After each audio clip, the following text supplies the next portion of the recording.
Last year at this conference, I told you the misinformation laws would be the biggest assault on freedom of political communication in Australia's peacetime history. This has only become truer with the fullness of time. We cannot have a democracy without first having freedom to debate ideas and to challenge the mistakes of those in positions of power. That is exactly right.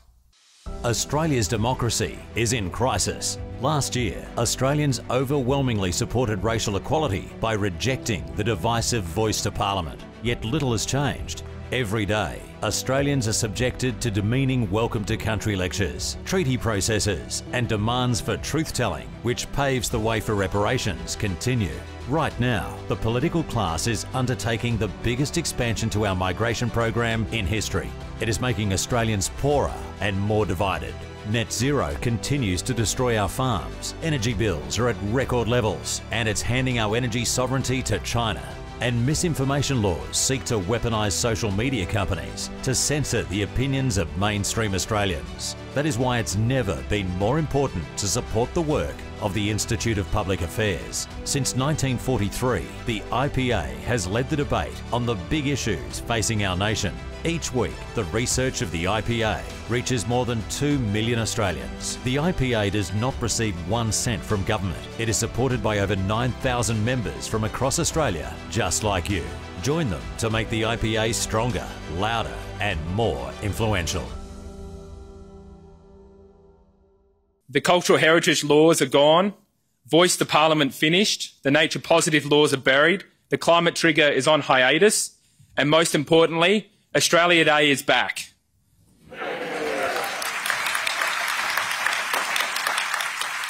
With Rockingham in Western Australia and Unley in South Australia, the latest councils to return Australia Day ceremonies back to their rightful day of the 26th of January.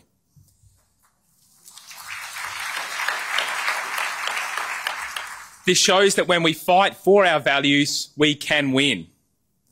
The victory for the Australian way of life and for our foundational value of equality in the defeat of the divisive voice to Parliament was monumental.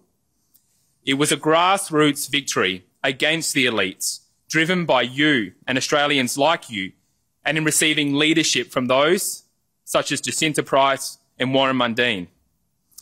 It was the most decisive, politically contested vote in Australia's history.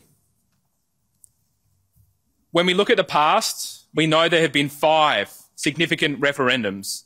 The 2 conscription plebiscites, the 14 Powers referendum, the Communist Party referendum, and the Republic. The highest no vote in any of those was 55% with the Republic referendum. And in terms of post-World War II political contests, even the Fraser defeat of the Whitlam government was only a 56% two-party preferred outcome. The Voice, as we know, was 60% victory against all of the elites, the sporting codes, the universities, the mainstream media, and the list goes on. This victory shows us what can happen and that this can and should be a tectonic shift to our political system and to our culture. It revealed what we knew all along, that there are many, many, many more Australians who think and believe as we do than who do not. You can be sure that whenever a plane lands in your home city and you are once again subjected to another demeaning welcome to country or acknowledgement of country, that the person next to you is probably thinking the exact same thing as you are. Or when you see our Prime Minister refusing to stand in front of the Australian flag, even on National Flag Day, that most of those who see that can't help but feel alienated from our own country. But here's the thing. The Australian flag is the only flag of our nation. It's the most inclusive flag because all Aboriginal and Torres Strait Islanders are Australians, but only few Australians are Aboriginals or Torres Strait Islanders. The flag represents us all. It represents and embodies our shared history and our shared values. Now, of course, the Aboriginal and Torres Strait Islander flags can and should be flown with pride at appropriate times. They are an important part of our national story. And of course, we should have welcome to countries when they're truly inclusive and truly welcoming, but they should not be used as tools of division and of political activism. Now, while we won the voice, you might not know that we won the voice. Because as we go around our country, there are treaty processes underway in Queensland and Victoria, and New South Wales is threatening to do the same. South Australia, which recorded a near 2/3 no vote, still has its own state voice in power. And then there is the push for so-called truth-telling or makarrata, which means, as we know, the rewriting of Australian history so as to justify reparations payments. What the response from the political elites to the voice victory shows is that Australia's democracy is in crisis and our democratic institutions are in crisis. We are at risk of losing the capacity of our democracy and our civic institutions more broadly to represent the values and the views of mainstream Australians. Australians voted no, but the elites voted yes. Australia is looking more and more each day like an oligarchy, comprised of a powerful elite drawn from the same social circles, pushing the same cultural and economic agenda. The major institutions of a society draw legitimacy only to the extent that they represent their constituent parts, be it customers, employees, voters, shareholders, students, parents, and so on.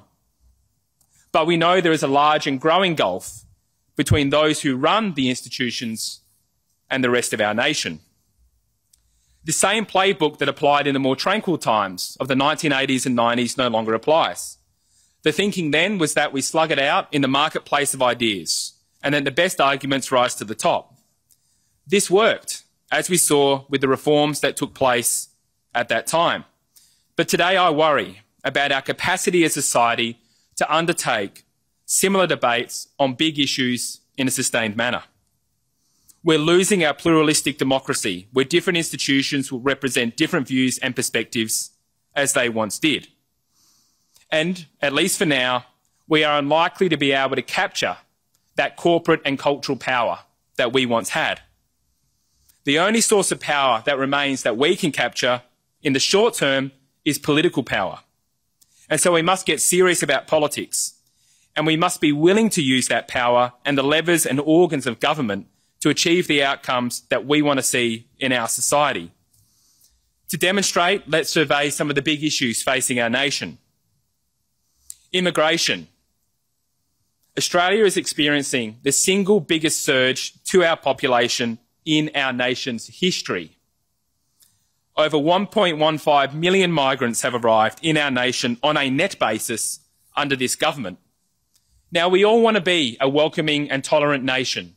We know that migrants have for decades strengthened our nation, our economy, and our way of life, and it's vital that we remain a welcoming nation. But three conditions must be met for a successful program. One, it must be planned for. Two, it must have the consent of the community. And three, it must be targeted towards areas of economic need. This is not happening. Obviously, the current intake is not planned for. Just ask anyone trying to buy or rent a house. It does not have the consent of the community. Large majorities of Australians want a cut or a pause on our intake, not an increase. And it is not targeted towards areas of economic need.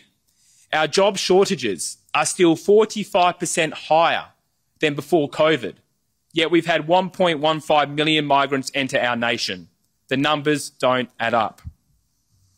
I'll give you some more figures that will shock you. The current intake is already 62% higher than the previous record in a term of government set by the first Rudd-Gillard government. 62% higher. Check this one out. This government brought in more migrants in its first 27 months than the entire Hawke-Keating government in its 156 months. And at present, about 31% of our population is born overseas. This is by far the highest of any comparable nation. New Zealand is at 29, Canada 21, US 15, and the UK 14. Of course, this is being done to inflate the size of our economy. Big business likes big migration because it suppresses wages and it means they don't need to do their hard yards in training Australians. Big government likes big migration because it means bigger revenue and bigger GDP. The universities, the worst of the lot of them, like big migration, because it means the rivers of gold from foreign students continue to flood into their coffers and into the back pockets of overpaid VCs, even as the quality of education declines and our housing shortage goes up. Yes, of course, if you bring more people into an economy, it will get bigger. The GDP will grow. The size, the pie, the economic pie will get bigger. But the slice of the pie that Australians are receiving is getting smaller. Mass migration is making us poorer. We have seen 6 consecutive quarters of negative per capita economic growth. This is the longest decline to living standards since records began, and those records began in the early 1970s. This economy is worse than the economy that Whitlam presided over for the living standards of mainstream Australians. And then there is the cultural division for all of us to see on our city streets, on our university campuses. This shows beyond a doubt that multiculturalism in an age of mass migration does not work.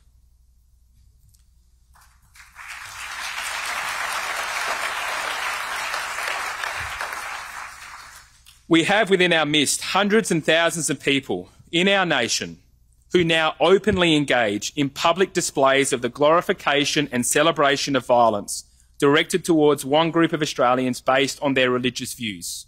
These aren't protests. These aren't protests.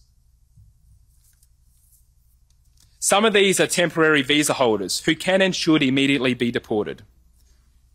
But many are not. Many are citizens. Some were born here. One cannot escape the conclusion that this wave of migration, compared to other waves which did work, this wave of migration, ill-suited to our culture and our norms, is being done to dilute our majority culture and weaken our way of life. But of course, debating this could soon be unlawful if the government gets its way under the misinformation and disinformation laws. Last year at this conference, I told you the misinformation laws would be the biggest assault on freedom of political communication in Australia's peacetime history. This has only become truer with the fullness of time. And it has to be said, good on the Coalition and Peter Dutton for showing great strength and leadership in opposing these very bad laws. As Peter Dutton said recently, we cannot have a democracy without first having freedom to debate ideas and to challenge the mistakes of those in positions of power. That is exactly right. As you know, there's 3 key problems with the misinformation laws. The first is that they'll end freedom of speech as we know it. The second is that they are elitist. And the third is it will be a censor first, ask questions later approach. They'll end freedom of speech because the government will be empowered to define the truth and shut down debate online. They are elitist because only mainstream Australians are subject to the laws. Academics, government and others are exempt from those very same laws. It's never been explained to me, if misinformation is bad, why does the source matter? Why are they exempt? And it's censor first, ask questions later, because social media companies will face massive fines for failing to censor, but there are no incentives for them to allow debate to take place. And then we have the destructive policy of net zero by 2050. Notionally, this policy is designed to cut emissions. Well, I can tell you it will do that. It will do that because it will crash the economy and cause blackouts. If the economy isn't operating and you outsource and shut down mining, agriculture, manufacturing and heavy industry, you can be pretty sure that emissions will come down. But more fundamentally, net zero is a tool for control. It's a tool for control. It's controlling the cars that we can drive, the food that we can eat, the industries that we can have, the houses that we can live in and so on. And then there's the 28,000 kilometres of high tension, high voltage transmission lines across prime agricultural farm land. That distance will get you from Perth to Cairns and back again 3 times over. And what are we getting for it? An inferior, more expensive, less reliable energy system. And here's the thing that gets me. Where do these solar panels come from?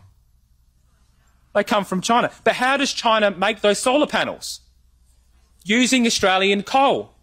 We're not allowed to use our coal to provide ourselves with cheap, reliable energy, but we send it overseas, which I'm in favour of, and we send it overseas so they can produce solar panels that they send back to us so we can have high-cost, unreliable energy. This is the definition of unilateral economic disarmament. We need to fortify our economy and our continent, not weaken it. But as well as economic disarmament, we have, more troublingly, cultural disarmament. Let me give you a recent survey result that we did. We asked if Australia were in the same position as the Ukraine is today, would you stay and fight or would you flee the country? Across all age groups, less than half said they would stay and fight at just 46%. But listen to this. For those aged 18 to 24, it's even worse. Only 27% said that they would stay and fight. This is down from 33% when we asked the same question 2 years ago. It's gone from bad to worse, from a third to a quarter. 48% said they would leave. The values of a nation are only as strong as its next generation. And it has to be said, after years of relentless attack on our way of life by the elites, by the political class, by the big woke corporations, young Australians are sadly so ashamed of our nation and so ashamed of our past that they no longer see any value in defending it. I will say, though, the good news is that the path forward for us today is clearer than ever. I say that for a couple of reasons. The first is that the national problems that we face are clearer than ever. A problem can only be solved once it is known and acknowledged. No one can deny the problems we have with our migration program. No one can deny the cultural division taking place in our society. No one can deny our economy is going backwards. And secondly, and more importantly, the Voice referendum showed us that left and right no longer have the significance they once had. It's not about left and right, Labor or Liberal. It's about the elites versus the mainstream. And the Voice showed us the way forward. It showed us that there are a broad coalition of Australians, many of whom have never voted centre-right in their life. A broad coalition across political, social, religious, ethnic backgrounds that rejected the Voice to Parliament and are rejecting the political correctness that is besetting our nation. As I come to my conclusion, let me briefly tell you about the findings of the exit poll we did with Advance Australia on the Voice referendum to show you this coalition and how we're going to take it forward. Now, we know that the number one reason why Australians voted no, it wasn't the details. It wasn't the risk. It was the principle that we are all equal as Australians and we do not want to be divided by race in our nation's founding document.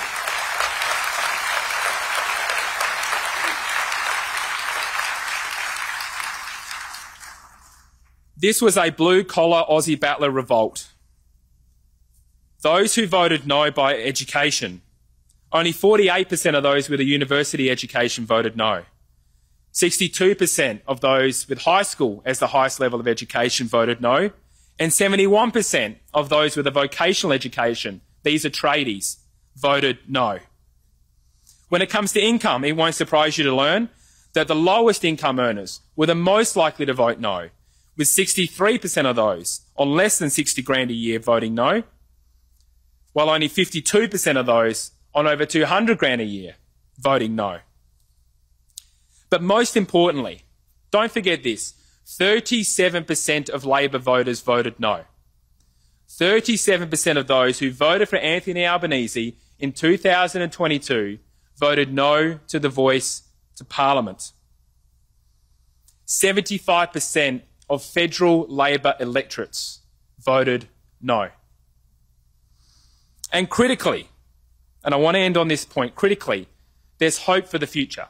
40% of Australians aged 18 to 24 voted no.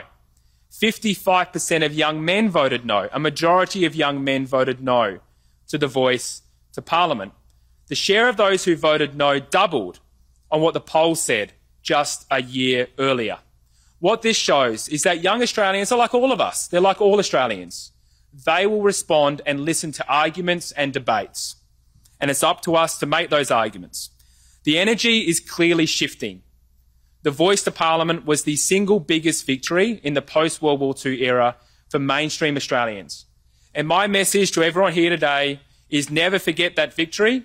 Never forget that mainstream Australians repudiated the elites of our nation, and it is now up to us to build on that, and that is why we are all here this weekend. So thank you for everything you do, and thank you for being here this weekend, and enjoy the rest of CPAC.